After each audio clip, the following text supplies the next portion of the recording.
Nah itu tuh kayaknya ngerasanya nggak punya opini lain selain menggambar sih. Orang umum boleh masuk sini nggak, Mas? Bebas sebenarnya. Ini kan memang ya bukan hanya untuk teman-teman komunitas sih sebenarnya, siapapun boleh ke sini.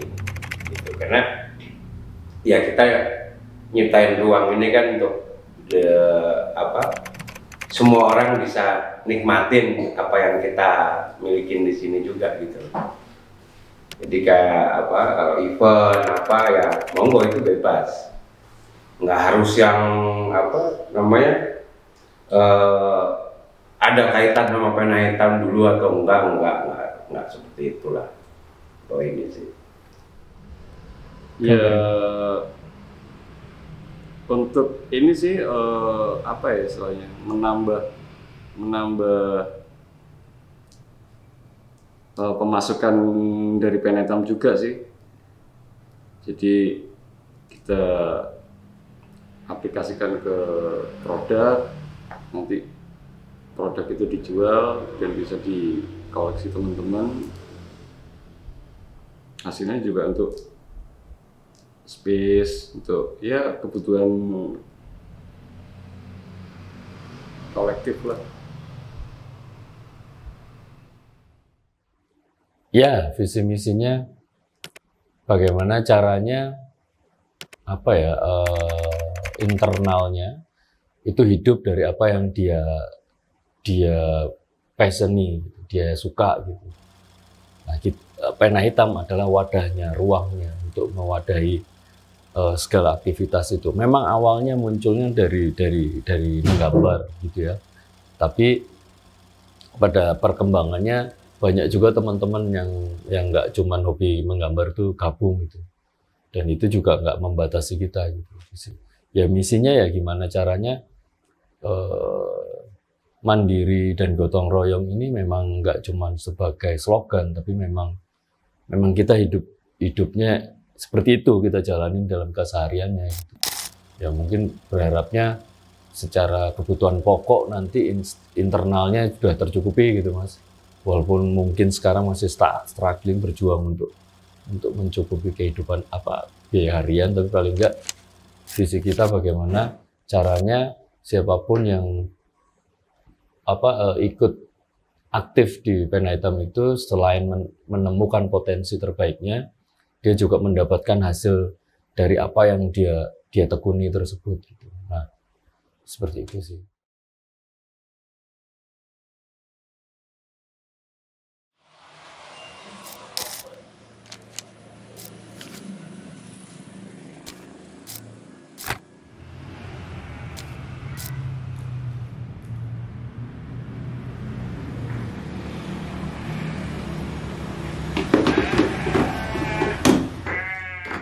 Kalau dirasakan saat ini ya masih, karena kan secara SDM juga teman datang dan pergi kan, jadi ya mungkin masih panjang juga ya, tapi ya tahap ini yang kita jalani. Ya struggling karena memang ini, Mas, dan semakin berkembang akhirnya kita juga kebutuhannya lebih besar lagi kan, termasuk dulu kita nggak mikirin kontrakan rumah karena masih di ruang tamu sendiri atau di garasi sendiri gitu kan. Nah akhirnya ketika meluas dan akhirnya kebutuhan teman-teman ini bertambah, nongkrong nggak cukup lagi di rumah karena terlalu crowded dan mengganggu nantinya sama tetangga, akhirnya kita sewa gedung gitu. Nah sebenarnya strugglingnya bagaimana caranya kita mengelola gedung itu supaya setiap tahun terbayar. Yang kedua ya secara operasional untuk runningnya ini juga nggak ada masalah gitu. Tapi sejauh ini kan kita memang kenyataannya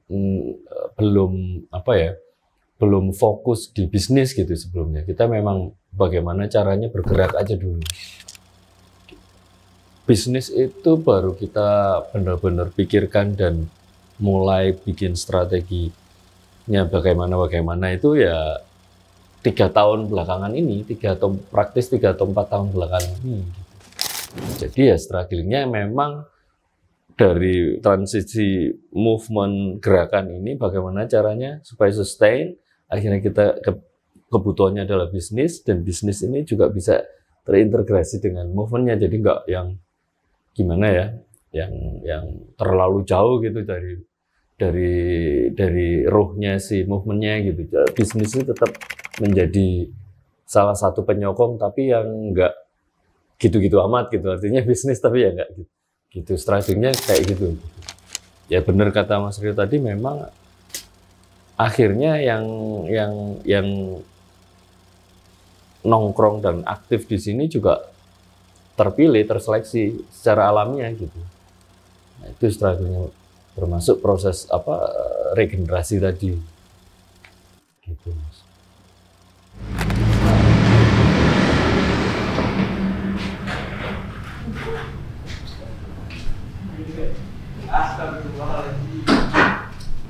Ini Kang Etam Store, ada beberapa merchandise dari Kang Etam, official merchandise ya, ada t-shirt, terus jaket, poster, print, banyak pin, terus ada juga barang-barang teman-teman juga yang di display di sini.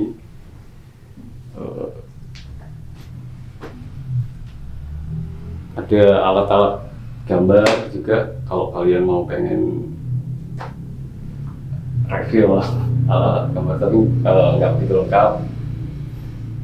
Terus cat, tote bag,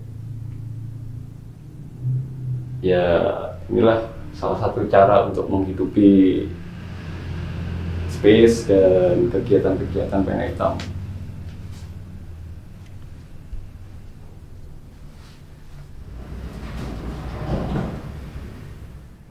Jadi sebenarnya kolektif atau kolektivitas itu muncul ya setelah kita sama-sama nongkrong bareng.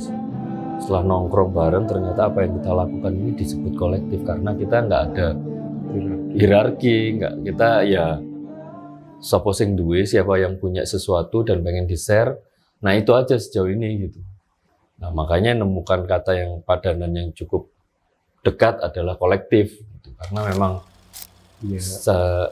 berdasarkan ini aja, kalau kita pengen bikin sesuatu, inisiatif dari teman-teman supaya hal itu terwujud sih sebenarnya. Kayak bikin kegiatan A, bikin sesuatu, jadi ya mungkin karena tercetus dari ide-ide teman juga ya.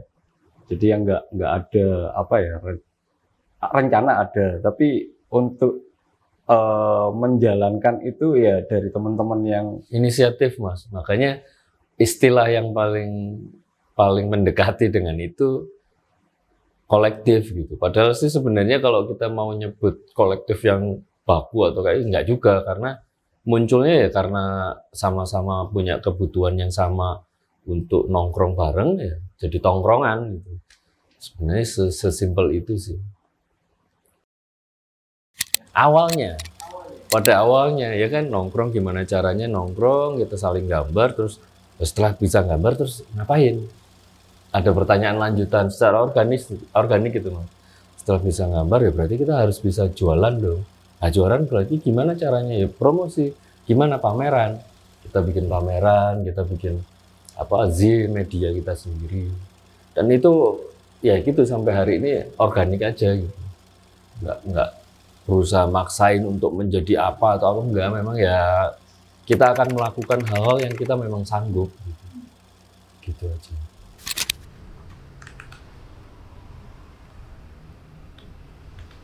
Edisi pertama? yang ini edisi pertama, terus edisi kedua,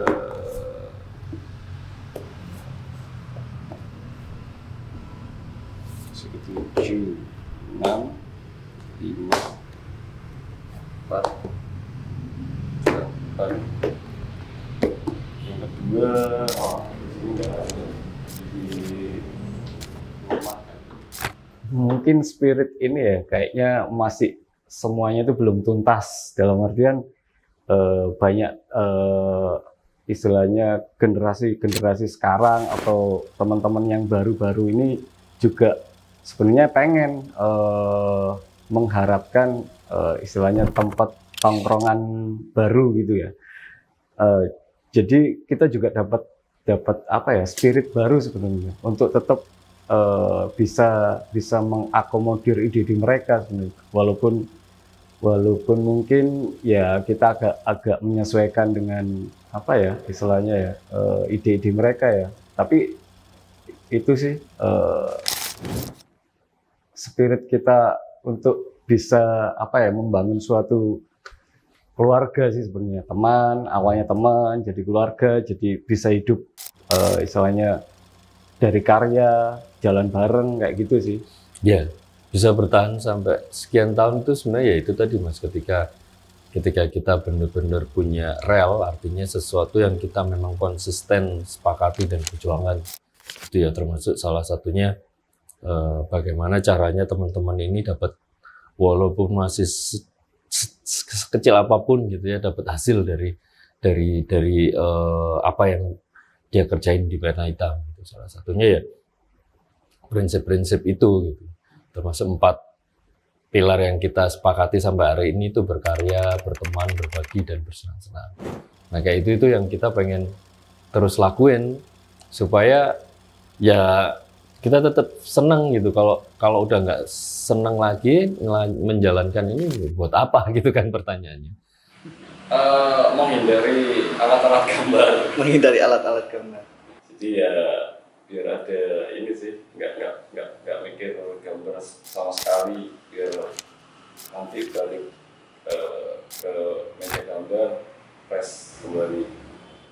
Karena memang pernah di tahun ke-5 atau tahun ke-6 itu kita sempat kepikiran untuk di shutdown atau kita udah selesai aja mungkin Pena Hitam, karena mungkin ini cuman relevan di tahun itu aja, karena aku pikir udah banyak chapternya, 28 chapteran kalau nggak salah waktu itu, terus udah bisa mungkin otonom sendiri. Nah untuk Pena Hitam sendiri apakah ini tetap ada dan relevan gitu kan.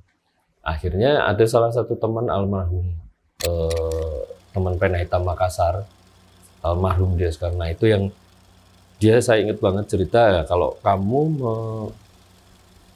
membubarkan Pena Hitam, artinya kamu juga membunuh harapan teman-teman, karena banyak teman-teman itu yang belajar otodidak sendiri di rumahnya sambil scrolling.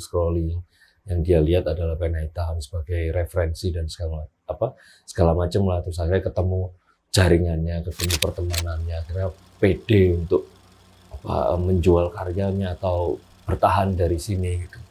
Nah itu dari sana. Dan memang rata-rata teman-teman waktu itu ya nggak sekolah formal gitu kan. Jadi mendapat edukasi dan dari pertemanan ini yang Pena Hitam bangun gitu.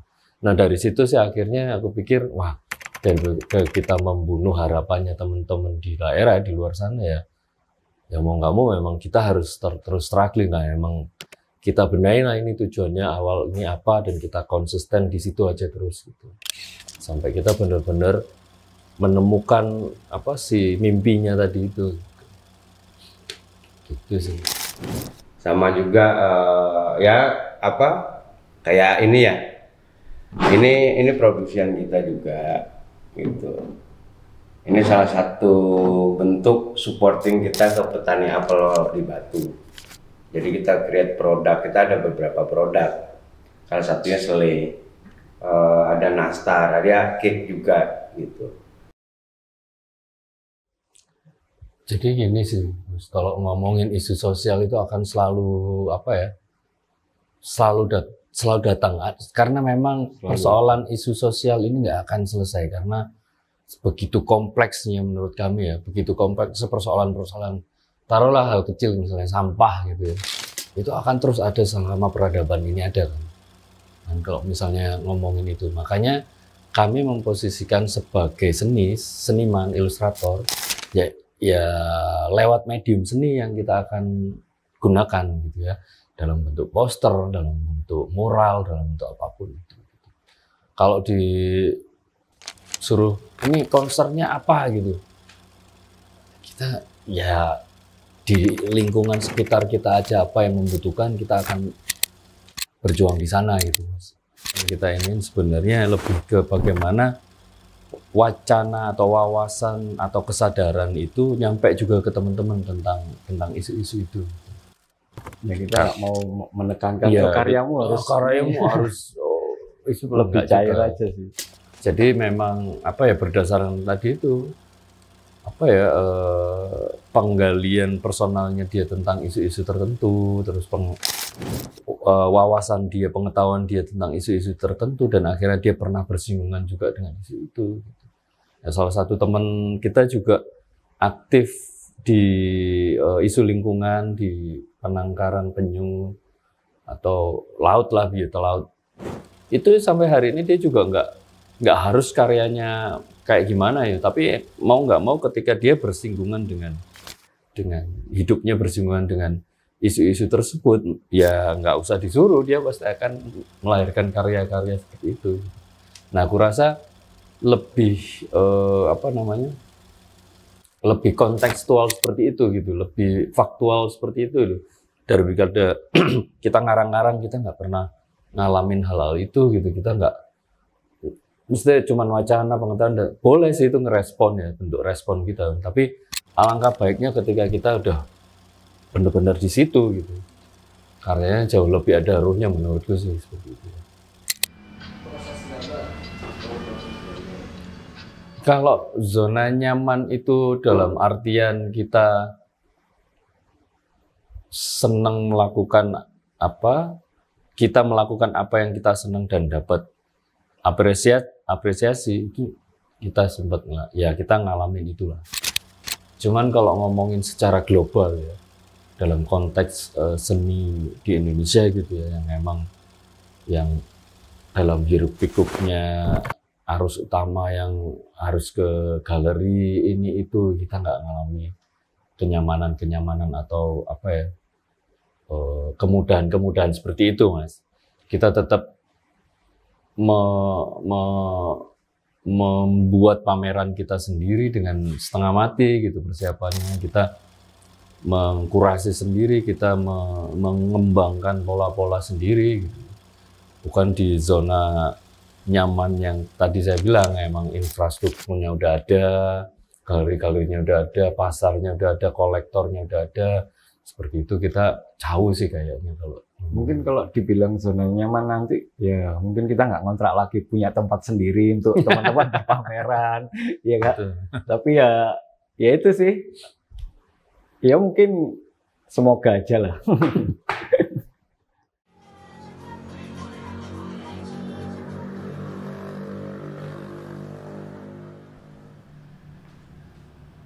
Ya keresahannya apa ya istilahnya,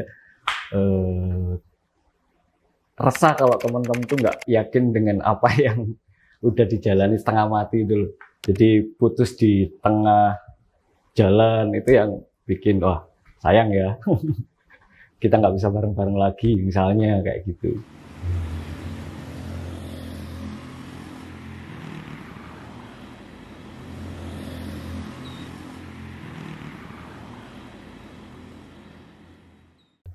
Ya mungkin keterbatasan juga akhirnya lingkungan sekitar ya, maksudnya dengan ekosistem seni yang mungkin belum terbangun bagus juga, yaitu pengaruhnya ke kita juga, kita akhirnya ya punya pemikiran kayaknya ini harus memanfaatkan apa ya istilahnya jaringan teknologi lah istilahnya, nggak harus istilahnya menunggu ekosistem ini terbangun dengan akhirnya ya kita harus melampaui itu. Ya banyak keterbatasan juga, akhirnya pengaruhnya juga kita harus ngeyel. Agak ngotot lah Mas, maksudnya ya mau nggak mau itu yang kita lakukan supaya apa ya, paling nggak teman-teman juga merasa apa termotivasi juga dengan apa yang pengen kita lakuin gitu loh.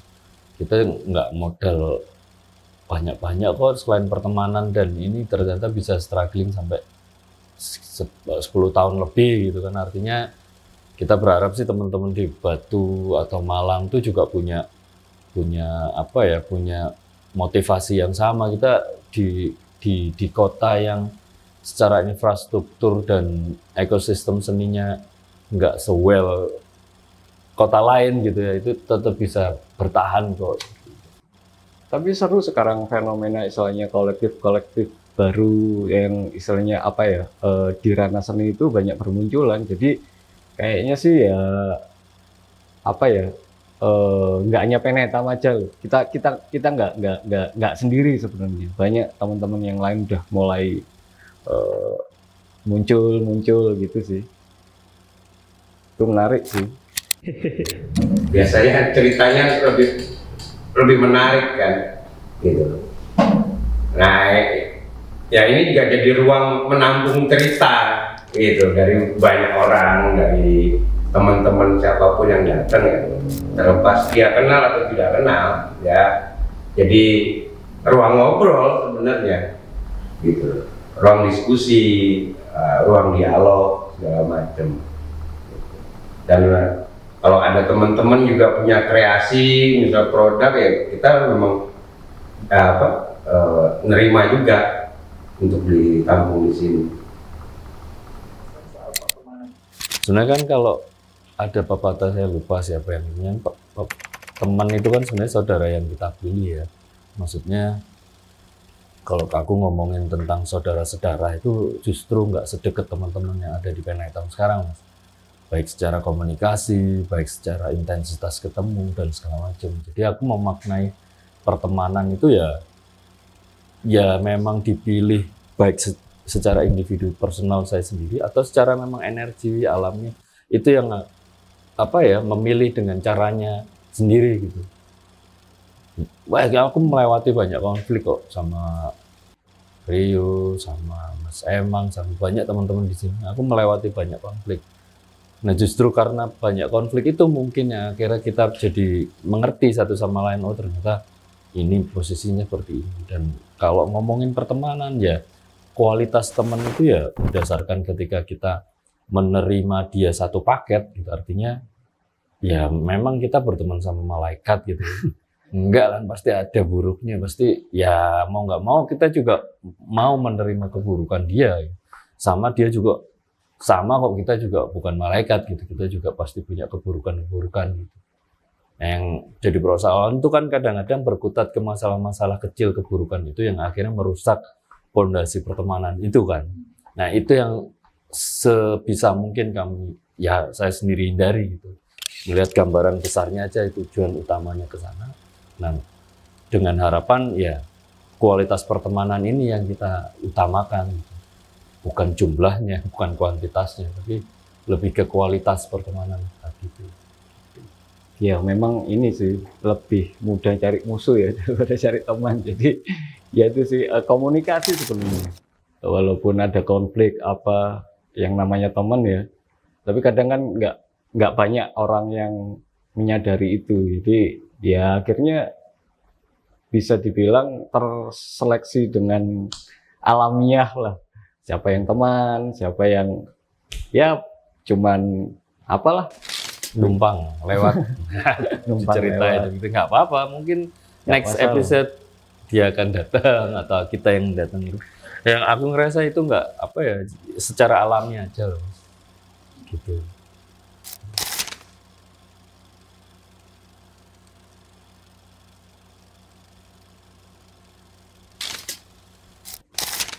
Kalau menurutku perlu sekali, apalagi teman-teman yang memang berangkatnya otodidak. Artinya kalau kita sekolah kan jaringannya ya dari sekolah, teman-teman sekolah. Ketika kita studi kampus, studi tour atau apa ya, itu nemu jaringan-jaringan di sana. Tapi kalau teman-teman yang memang dari jalanan, ya emang teman-teman dari otodidak, otomatis ya berjejaring itu sangat penting. Itu menurutku 50 atau 60% asetnya seniman sebenarnya. Ketika kita menemukan jaringan itu. Makanya salah satu cara atau salah satu metode pena hitam sekarang ini ya meluaskan jaringan aja itu. Di lini manapun, bagaimanapun caranya kita harus berjejaring. Gitu. itu sih penting menurutku. Iya, salah satu cara untuk mengenalkan karya kita juga sih. Di samping untuk nyari teman ya, misalnya nyari apa ya istilahnya, mungkin itu pasar, banyaklah yang kita dapat dari jaringan itu. Ya dari awal memang munculnya kita ini komunikasinya dari teknologi kan Mas, grupnya Facebook, ya kan, dari grup Facebook itu dari situ sebenarnya kita mulai apa ya aware, artinya kita sadar bahwa teknologi apa mau nggak mau kita harus berkembang beriringan dengan teknologi itu sendiri.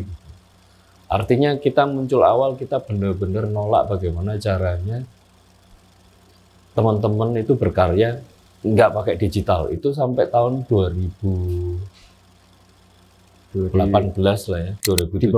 Di bawah 2016-an. 2016 lah itu. Itu benar-benar teman-teman kalau bisa yang memang masuk di Pen Hitam tuh kita nggak terpengaruh oleh digital, karena pada waktu itu kenyataannya teman-teman belum bisa afford beli apa perangkatnya itu untuk beli itu kebanyakan ya.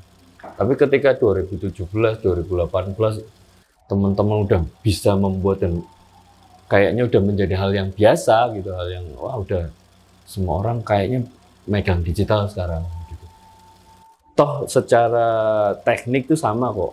Maksudnya kita tetap menggerakkan tangan dan intuisi untuk menggerakkan itu mungkin dimudahkan oleh teknologinya itu aja. Nah, akhirnya kita terbuka, siapapun yang memang memakai digital kita terbuka. Ya termasuk ke sampai hari ini kita juga terbuka sama perkembangan teknologi blockchain atau NFT gitu, karena memang mau nggak mau kita harus terus beriringan dengan teknologi itu. Ya kalau misalnya jangan berkecil hati ya dari teman-teman yang istilahnya tradisional ya, tapi mungkin tetap teknologi itu sebagai penunjang ya. Kayak misalnya oke lah kamu istilahnya nggak mau memakai alat ini karena mungkin mengurangi intensitas kamu apa ya istilahnya merasakan goresan-goresan yang real ya. Tapi ya jangan nolak juga teknologi, karena satu promo juga itu mendukung gitu loh untuk pemasaran ya, daripada Percepatan. Iya, percepatan industri kan. Jadi kita harus berjalan beriringan sih. Nggak apa-apa lu kamu punya idealis untuk aku nggak megang ini, tapi tetap jangan nolak itu gitu.